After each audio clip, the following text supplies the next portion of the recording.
good morning. Nag-cut po ulit ako ng aking paraiso verde, oh. Kasi ang dami niya talaga doon, ayun, oh. Ang ganda ng variegation nito, guys, oh. Ayan, oh. Ito yung dating dahon niya, green na green. Kasi ito yung mga bagong dahon niya, ang ganda, oh. Ang ganda ng pagka-variegation niya. Ang dami ko ng ganyan, guys. Ikinat ko lang ulit, oh, kasi nga, bilis niya humaba. So, tara na guys, itanim na natin kasi meron pa akong ililipat ito, oh. Yung Adansonii ay iaalis ko siya dyan, guys. Ililipat ko siya dito. Kasi yung paso, ililipat ko na yung variegated na Birdie Marks. Kasi sobrang haba na kailangan ko nang lagyan ng mahabang kukupol yun. So, ito ang pili kong paso na paglilipatan niya kasi sakto din mahaba. Tapos itong si Adansonii ay dito ko itatanim. Tapos ito naman si Paraiso Verde dito sa white. So, let's go. Magtanim na tayo. So, ito na guys, oh. Bali yung kukupol ko po is, Calucina. Ito na lang muna ang ginamit ko. Pero mahaba yun, guys. At ito na siya, oh. Diba guys, ang ganda ng variegation niya, oh. Bali, pangalawang cut ko na po ito. Ito tumubo na sa pinagkatan ko. Ayan guys, oh.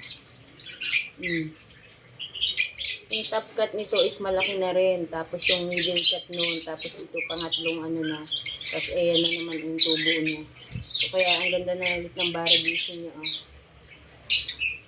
So dumadami na talaga guys. Kaya kailangan i-cut ko na ng ikat. Tapos itanim na lang yung mga panibago. Kasi ang na nila. Ang lalago na nila. So datalian ko na lang ito dito. Oh, para kumatik dito sa Para kumatik dito sa kukupol. So, lagyan ko ng lupa, guys. Tatalian ko na lang.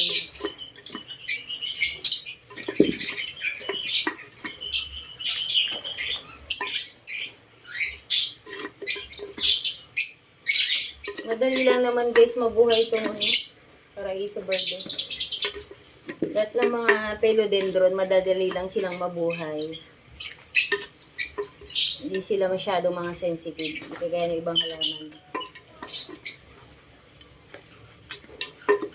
So, wag mo lang ilalagay sa mainit pag bagong tanim or bagong ripat.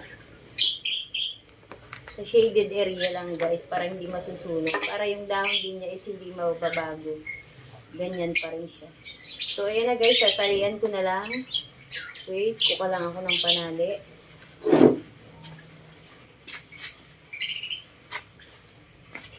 Para kumapit agad siya dito sa kukupol. Ayan. So, ganyan lang ang gagawin ko dyan. So, itong isang dahon na old na niya, pwede mo siya nakaganyan. Ayan. Hindi, ibagsak na lang natin siya guys. So, ganito. Kakapit naman na yun dyan.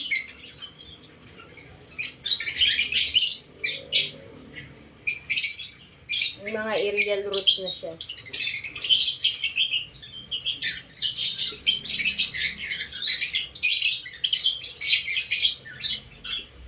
So, ayan na siya guys. Tapos na natin itanim ang ating peanut na Paraiso Verde.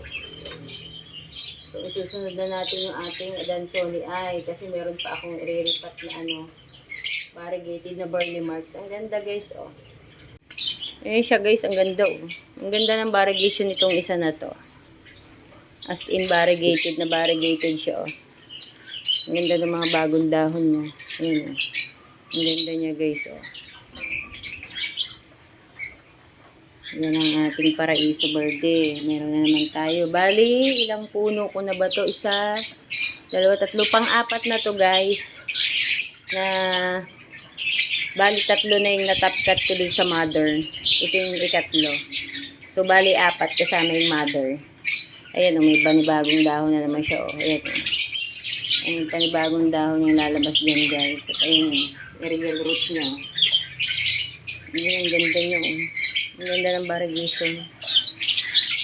So guys, hanggang dito na lang. Bye! Thank you for watching.